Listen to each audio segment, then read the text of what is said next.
अगर यही कोई सवरान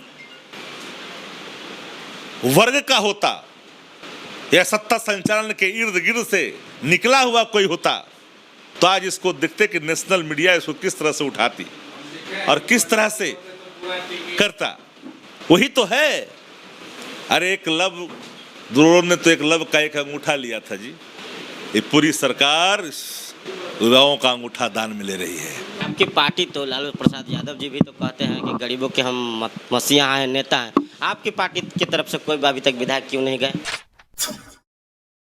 जय भीम, नमो बुद्धाय। मैं राजकुमार मांझी और आप देख रहे हैं द एक्टिविस्ट। इस वक्त हम मौजूद हैं आरजेडी कार्यालय के अंदर और हमारे साथ प्रवक्ता हैं आरजेडी के शक्ति सिंह। इनसे हम बात करेंगे।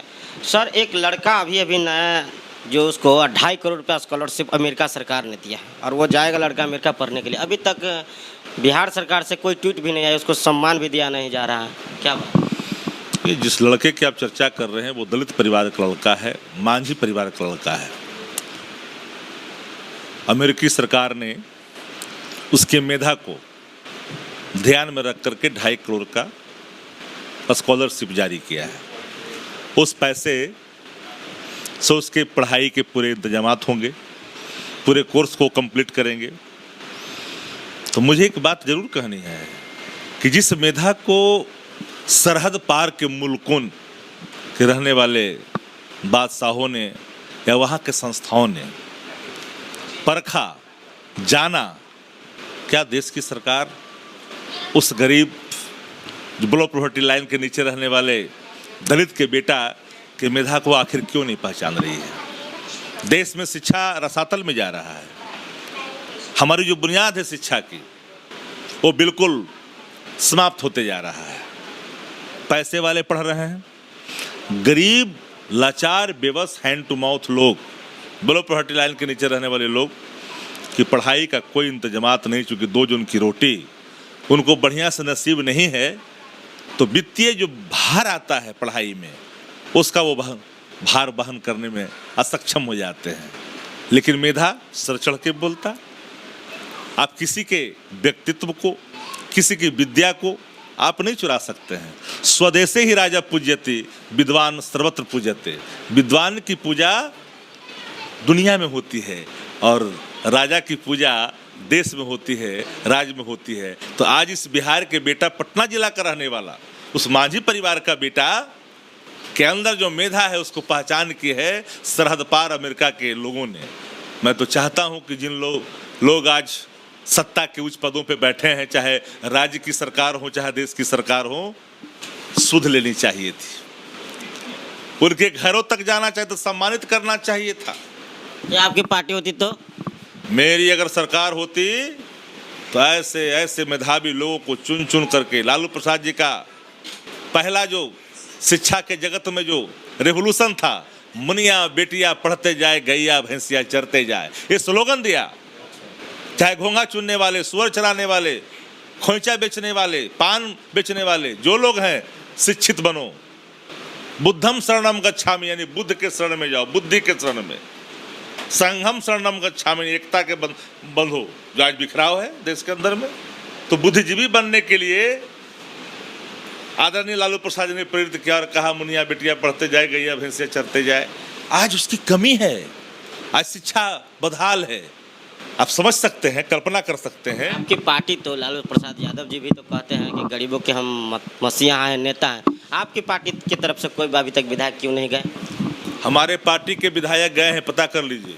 हमारे के पार्टी के पदाधिकारी उस घर तक है, देख लीजिए सोशल मीडिया पर, घर तक गए हैं और लोग लगातार संपर्क में हैं कि आखिर इस मेधावी युवक को, जिसको सरहद पार के मुल्कों ने पहचाना, हमारे मुल्क के लोग के आंख पर टिन के चश्मे क्यों लगे हैं, क्यों नहीं पहचान रहा है? हम तो सोशल एम्पावरमेंट की बात करते हैं, लेकिन साथ साथ पुअर एम्पावरमेंट की बात करते हैं, एजुकेशन एम्पावरमेंट की बात करते हैं। अगर एजुकेशन एम्पावरमेंट की बात सिर्फ इमारतें बना दोगे और स्किल का डेवलपमेंट नहीं होगा, शिक्षा का विस्तारीकरण नहीं होगा, सशक्तिकरण नहीं होगा, तो फिर ऊंची इमारत में वो कौन कौशल दिखाएगा जब बुद्धिजीवी नहीं रहेगा? उसको इंदिरा आवास नहीं है। जिन चीजों को सरकार को करनी है बुनियादी सुविधा जो देनी है, माफ करना, जिस किसी भी गवर्नमेंट की अगर वेलफेयर कमिटमेंट टूटता है तो रेवोल्यूशन पैदा होता है। इस देश के अंदर में वेलफेयर कमिटमेंट टूट रहा है, जो हमारा कॉन्स्टिट्यूशनली राइट है, संवैधानिक अधिकार है, उस अधिकारों के साथ खिलवाड़ हो रहा है। और उसी का नतीजा जीता जगता सामने ये लड़का दिख रहे हैं, दलित परिवार का बेटा। अंतिम पंक्ति, जिस अंतिम पंक्ति की बात करते हैं, कौन है अंतिम पंक्ति? जो शिक्षा से, चिकित्सा से, रोजी रोजगार से वंचित है, अंतिम पंक्तियों में, पगडंडियों में खोया हुआ है, वो सत्ता के सुविधाओं से महरूम है, वंचित है, उसी की बात हम लोग करते हैं। राजद इसी बेजुबानों की जुबान देने के लिए 90 के पहले जिन लोगों ने स्ट्रक्चर नहीं देखा था प्रशासनिक, उनको भले ही ज्ञात ना हो, लेकिन जिन लोगों ने देखा उनको ज्ञात है क्या था वो परिवर्तन, वो आवाज, वो अधिकार दिया आदरणीय लालू प्रसाद जी ने। तब ना आज दलित का बेटा, भले ही आप उसको वंचित कर सकते हैं, आप सरकारी सुविधा से मेधा नहीं चुरा सकते हैं, विद्या नहीं चुरा सकते हैं। वो विद्या खुल करके आया सरहद पार के लोगों ने, 7 समंदर पार वाले सरकारों ने ध्यान दिया, जो सरकार भारत की सरकार को ध्यान देनी चाहिए थी, राज्य की सरकार को ध्यान देना चाहिए था, डिस्ट्रिक्ट एडमिनिस्ट्रेशन को ध्यान देना था, एजुकेशन डिपार्टमेंट को ध्यान देना था, नहीं दे पाई। यही तो कारण है सर, क्यों भारत देश के शिक्षा व्यवस्था जो है ऐसा क्यों होते जा रहा है कि अमेरिका सरकार पहचान रही है शिक्षा को और भारत सरकार नहीं पहचान रही है। और भारत सरकार कहती है कि हम भारत को विश्व गुरु बनाएंगे। विश्व गुरु आप कैसे बनाइए? कैसे बनाइएगा विश्व गुरु?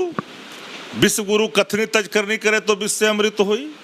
कैसे बनाइएगा जब विधाई नहीं पहचानिएगा? अगर ये कोई दूसरा होता तो उसको अभी तक अवार्ड मिल चुका होता, पैसा मिल चुका होता। अरे अगर यह, माफ करना, मुझे कहने में कोई गुरेज नहीं है, मैं कहना भी नहीं चाहता था, लेकिन आपने कहा तो मैं कह देता हूं। अगर यही कोई सवरान वर्ग का होता या सत्ता संचालन के इर्द गिर्द से निकला हुआ कोई होता तो आज इसको देखते कि नेशनल मीडिया इसको किस तरह से उठाती और किस तरह से करता। वही तो है। अरे एक लव द्रोण ने तो एक लव का एक अंगूठा लिया था जी। ये पूरी सरकार युवाओं का अंगूठा दान में ले रही है, शिक्षा ही समाप्त करना चाह रही है। तब ना बाहर, अगर यही उसको सुविधा मिल जाता क्यों जाता अमेरिका?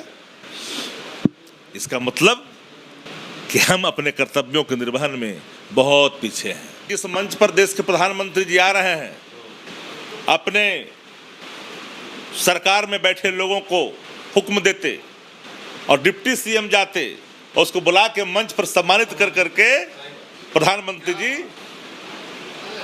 लेते, सुर्खियां बटोरते, लगता कि आंसू पूछने वाला भी है, लेकिन नहीं, ये तो अडानी और अंबानी की बात करने वाले लोग हैं। ये लोग तो उद्योगप्रस्त लोग हैं। ये लोग बड़े बड़े जो पूंजीपति हैं उनके कर्जा माफ करने वाले लोग हैं। इस देश के अंदर में 6 महीने में कितना डॉलर देना है कर्ज मालूम है? पता करिए। बैंकरप्सी की ओर बढ़ता देश है। माफ करना, हालात बहुत खराब है देश के अंदर में। क्या कहिएगा? लास्ट सवाल मेरा ये है कि कल आ रहे हैं प्रधानमंत्री जी, कोई कुछ कहना चाहेंगे? प्रधानमंत्री जी आ रहे हैं, प्रधानमंत्री हैं। पद की गरिमा, पद का सम्मान, आतिथ्य की मर्यादा बिहार जानता है। क्या आप लोग आवाज उठाइएगा उस प्रेम कुमार के लिए? मैं तो दोनों बात कर रहा हूँ, प्रेम के लिए भी कह रहा हूँ, प्रेम प्रकट करने के लिए, और बिहार को विशेष राज्य का दर्जा देने के लिए भी पात्रता रखता है। इसी बिहार विधानसभा ने पारित किया है सर्वसम्मति से, और उसी विधानसभा के शताब्दी समारोह में पहुंच रहे हैं प्रधानमंत्री जी। इससे अच्छा प्लेटफॉर्म और नहीं हो सकता है बिहार को विशेष राज्य का दर्जा देने का। ऐलान कर दे, क्योंकि सदन की गरिमा को बरकरार रखना प्रधानमंत्री जी का कर्तव्य है। शताब्दी समारोह में आ रहे हैं और आपने वादा किया था 15 के चुनाव में कि हमारी सरकार बनेगी तो विशेष राज्य का दर्जा देंगे। कहिए तो मैं जगह बताता हूँ। बारा के मैदान में बोलियां लगी थी, दर्जे की बात की गई थी, तो हम कमिटमेंट को भी ध्यान उनको जरूर आकृष्ट करेंगे। मुझे अपेक्षा है, प्रधानमंत्री हैं, प्रधानमंत्री का पद सम्मानित होता है, व्यक्ति महत्वपूर्ण नहीं होता है, पद की गरिमा को कैसे बरकरार रखते हैं प्रधानमंत्री जी, सदन की गरिमा को कैसे बरकरार रखते हैं, वो कल देखना पड़ेगा। चलिए धन्यवाद। तो ये थे शक्ति सिंह। कमेंट बॉक्स में प्रतिक्रिया जरूर बताइएगा। अगर ये वीडियो आप फेसबुक पे देख रहे हैं तो लाइक करें, यूट्यूब पे देख रहे हैं तो सब्सक्राइब करें। धन्यवाद।